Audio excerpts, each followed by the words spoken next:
எல்லாருக்கும் வணக்கம். இன்னைக்கு என்ன நிகழ்வுனா, நம்ம நாடாளுமன்றத்தில் இந்த பாஜகவினுடைய உள்துறை அமைச்சராக இருக்கக்கூடிய அமித்ஷா ஒரு மசோதாவை தாக்கல் பண்ணியிருக்காரு. என்ன மசோதானா, இங்கே இந்தியாவில் இருக்கக்கூடிய முதலமைச்சர்கள், அமைச்சர்கள், பிரதமர், ஒன்றிய அமைச்சர்கள், பேருக்கு தான் பிரதமர் ஒன்றிய அமைச்சர்கள்லாம்,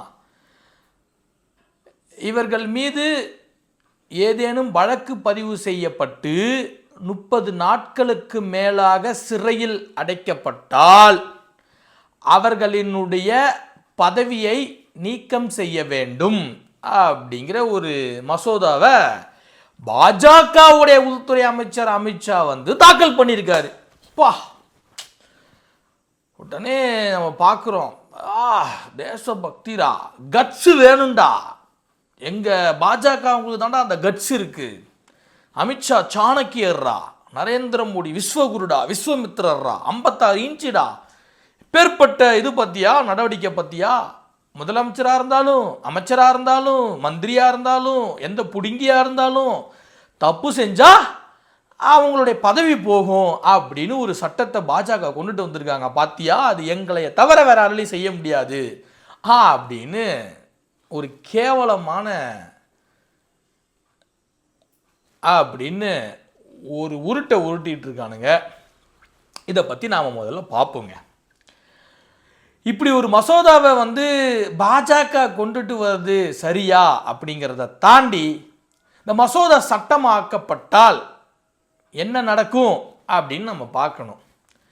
இப்போ இங்கே இருக்கக்கூடிய அமலாக்கத்துறை, அதான் என்ஃபோர்ஸ்மெண்ட் டிபார்ட்மெண்ட், சிபிஐ,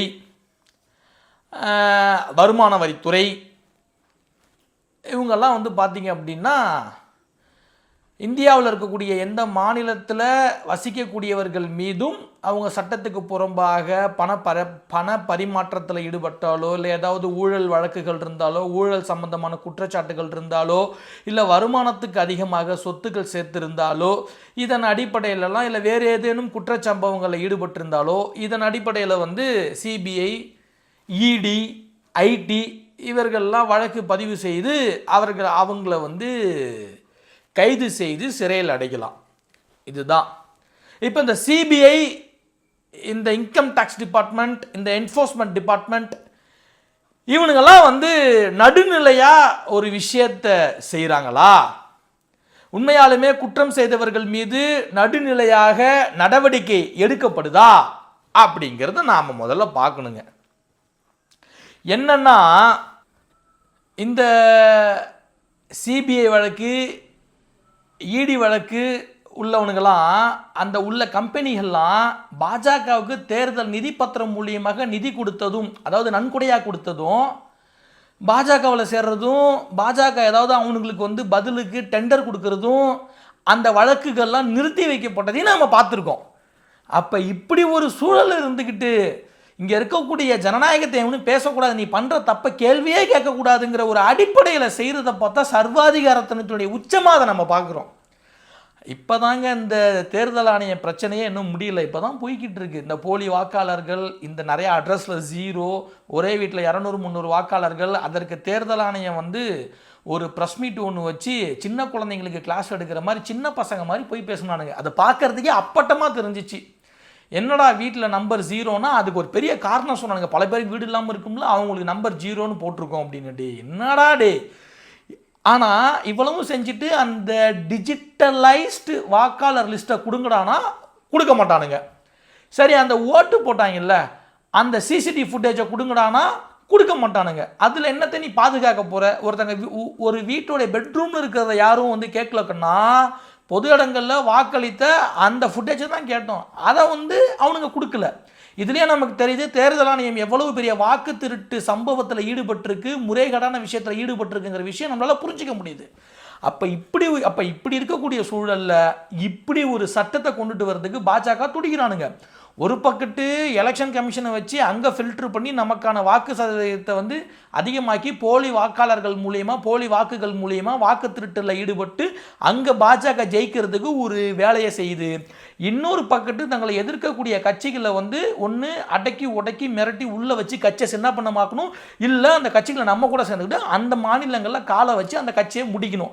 இப்படிப்பட்ட விஷயங்களில் பாஜக ஈடுபடுறதுக்காக, இந்தியா முழுக்க பாஜக ஆட்சி கொண்டு வரதுக்காக, சர்வாதிகார ஆட்சி கொண்டு வரதுக்காக, இந்துத்துவ பார்ப்பனிய இந்துத்துவ ஆட்சி கொண்டு வரதுக்காக இப்படி ஒரு சட்டத்தை வந்து கொண்டுட்டு வர்றதுக்கு துடிக்குது. அப்ப இதெல்லாம் நாம ஒன்று சேர்ந்து வீதிக்கு வந்து நின்று போராடி இதனை ஒடுக்குவதை தவிர வேற வழி நமக்கு இல்லை அப்படின்னு நான் சொல்றேன். இன்னைக்கு பாஜகவினுடைய அசாம் மாநிலத்தினுடைய முதலமைச்சராக இருக்கக்கூடிய ஹிமாந்தா பிஸ்வ சர்மா, இவர் வந்து 2015 பாஜகவுக்கு வர்றதுக்கு முன்னாடி காங்கிரஸில் இருந்தப்ப சாரதா சிட்ஃபண்ட் மோசடி வழக்குங்கிறது, சாரதா சிட்ஃபண்ட் மோசடி வழக்கில் இவர் ஈடுபட்டதுனால இவர் மீது சிபிஐ வந்து எஃப்ஐஆர் போட்டிருந்துச்சு. ஆனால் இவர் 2015 பாஜகவுக்கு வந்த பிறகு அவர் புனிதராயிட்டார். அந்த கேஸு வந்து நீர்த்து போயிருச்சு. எந்த விதமான நடவடிக்கையும் முன்னேற்றமும் இல்லாமல் கிடப்பில் போடப்பட்டாச்சு.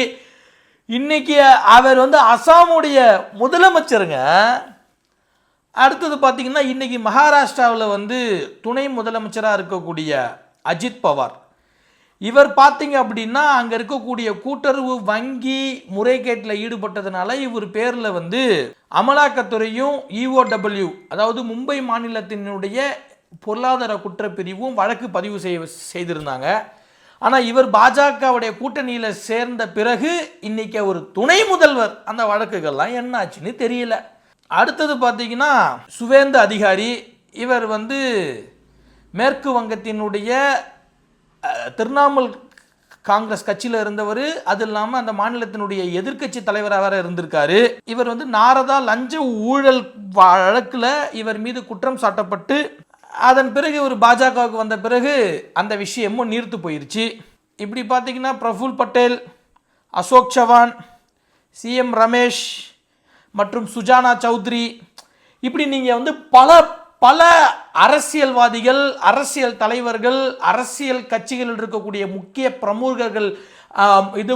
பிரமுகர்கள் மீது அமலாக்கத்துறை, சிபிஐ இவங்கெல்லாம் வழக்கு பதிவு செஞ்சு ஒரு விசாரணையை மேற்கொள்ளப்பட்ட பிறகு அவர்களெல்லாம் பாஜகவுக்கு வந்த உடனே அந்த வழக்குகள்லாம் முடித்து வைக்கப்பட்டதுங்கிறத தாண்டி சிஎம் ஆகியிருக்காங்க, டெபுட்டி சிஎம் ஆகியிருக்காங்க.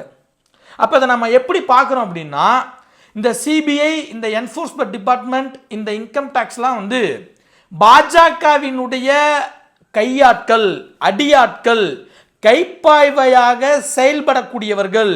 இன்னும் சொல்ல போனால் பாஜகவினுடைய கூலிப்படையினர். இப்ப பாஜகவை எதிர்த்து கேள்வி கேட்கிற, பாஜகவின் சர்வாதிகாரத்தனத்தை எதிர்த்து கேள்வி கேட்கிற, பாஜக கூட ஒத்துழைக்காத, பாஜகவால் சில மாநிலங்களுக்கு வந்து நுழைய முடியாத அளவுக்கு ரொம்ப ஸ்ட்ராங்காக இருக்கக்கூடிய எதிர்க்கட்சிகள், மாநில கட்சிகள் எல்லாம் ஒடுக்கிறதுக்காக கொண்டு வரப்பட்ட சட்டம் தாங்க அந்த சட்டம். இப்போ உதாரணத்துக்கு நம்ம தமிழ்நாட்டில் திமுக வந்து பாஜகவை ரொம்ப எதிர்த்து நிற்கிறாங்க. பக்கத்தில் கேரளாவில் அங்கே இருக்கக்கூடிய வந்து கம்யூனிஸ்ட் கட்சியும் அங்கே இருக்கக்கூடிய காங்கிரஸ் கட்சியும் பாஜகவை ரொம்ப எதிர்த்து நிற்கிறாங்க. இப்படி ஒவ்வொரு மாநிலங்களில் வந்து பார்த்திங்க அப்படின்னா மாநில கட்சிகளாக இருந்தாலும் சரி, இல்லை தேசிய அளவில் இருக்கக்கூடிய காங்கிரஸ், அதாவது எதிர்க்கட்சியாக இருக்கக்கூடிய காங்கிரஸாக இருந்தாலும் சரி, பாஜகவை எதிர்த்து நிற்கிறாங்க. பீகாரில் பார்த்திங்கன்னா லல்லு பிரசாத் யாதவாக இருக்கட்டும், அதே உத்தரப்பிரதேசத்தில் பார்த்திங்கன்னா அகிலேஷ் யாதவாக இருக்கட்டும், இப்படி வந்து மாநில கட்சிகள்லாம் ரொம்ப ஸ்ட்ராங்காக பாஜகவை எதிர்த்து பாஜகவை வந்து சனநாயக ரீதியாக கேள்விகள் கேட்குறாங்க. பாஜகவில் சில மாநிலங்களில் உள்ளே போக முடியல. உதாரணத்துக்கு நம்ம தமிழ்நாடு, கேரளா, இப்படிப்பட்ட மாநிலங்களில் உள்ளே போக முடியல. அப்போ பாஜக வந்து ஒரு கைப்பாவையாக, ஒரு ஆயுதமாக இந்த சட்டத்தை வந்து நிறைவேற்றி கொண்டுட்டு வரணும்னு சொல்லி துடிக்குது. எப்படி? இப்போ இங்கே பார்த்தீங்க அப்படின்னா ஈடியால் ஒரு வந்து பொய் புகாரில் ஒரு வந்து பொய்யா வழக்கு பதிவு செய்யப்பட்டு விசாரணைங்கிற பேரில் உள்ளே வைக்கப்பட்டு 30 நாட்களை காரணம் காட்டி இங்கே இருக்கக்கூடிய ஆட்சியாளர்களை, முதல்வரை, அமைச்சரை பாஜகவானது சிறையில் தள்ள முடியும். சிறையில் தள்ளி அதனை காரணம் காட்டி பதவி நீக்கம் செய்து அந்த கட்சியை சின்ன பின்னமாக்கி அல்லது இதனையெல்லாம் காண்பித்து மிரட்டி அந்த கட்சிகளினுடைய தலைவரை, முதல்வரை, அமைச்சர்களை மிரட்டி தங்களுக்கு அடிமையாக்கி அந்த மாநிலங்களில் பாஜக காலூன்றுவதற்கான ஒரு ஒரு ஒரு பெரிய முன்னெடுப்பு, வழிவகை, ஒரு பெரிய ஆயுதம்தான் இந்த சட்டத்தை கொண்டுட்டு வர்றதுக்காக இன்னைக்கு அமித்ஷா வந்து மசோதாவை தாக்கல் பண்ணியிருக்காரு. சரி, அப்படி இந்த சட்டம் வந்தால் நியாயமாக நடுநிலையாக செயல்பட்டு பாஜகவை சேர்ந்த பாஜகவின் கூட்டணி கட்சிக்காரர்கள் அப்படி ஒருவேளை இந்த சட்டம் வந்து நடைமுறைப்படுத்தப்பட்டு இது சட்டமாக்கப்பட்டால் பாஜகவை சேர்ந்தவர்களோ அல்லது பாஜகவினுடைய கூட்டணியை சேர்ந்தவர்களோ இந்த மாதிரி வந்து அவர்கள் மீது வழக்குகள் பதிவு செய்யப்பட்டு அவர்களுடைய பதவிகள் நீக்கப்படுமானா கண்டிப்பாக கிடையாதுங்க, சாத்தியமே இல்லை.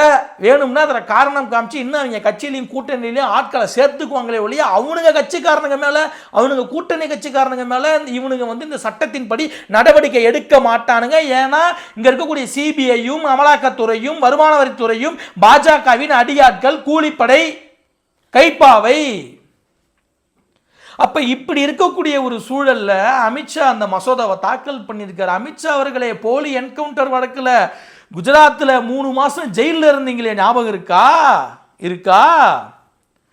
அப்படிதானாக்க இந்த ரஃபேல் ஊழல் குற்றச்சாட்டு இருக்கக்கூடிய உங்கள் பிரதமர் மீது வந்து நடவடிக்கை எடுத்து கைது செய்து பிரதமர் நரேந்திர மோடியை உள்ளத்தள்ளி பிரதமர் பதவியிலிருந்து நரேந்திர மோடியை நீக்கம் செய்ய முடியுமா?